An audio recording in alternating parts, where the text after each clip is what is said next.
Conversion Cap Setup. Go to the Offers tab. Edit your offer or create a new one by clicking on the New Offer button. In the Conversion Cap section, turn the toggle on to activate the feature.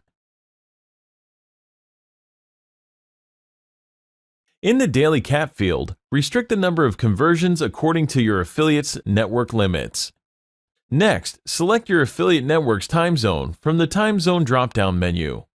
Volume will use this time zone to calculate the number of conversions and will also reset the daily cap limit upon a new day.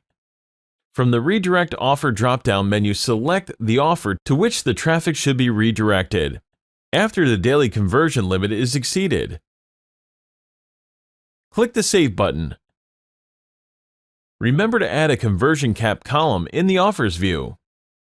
Thanks to that, you'll be able to verify the daily cap status of your offers.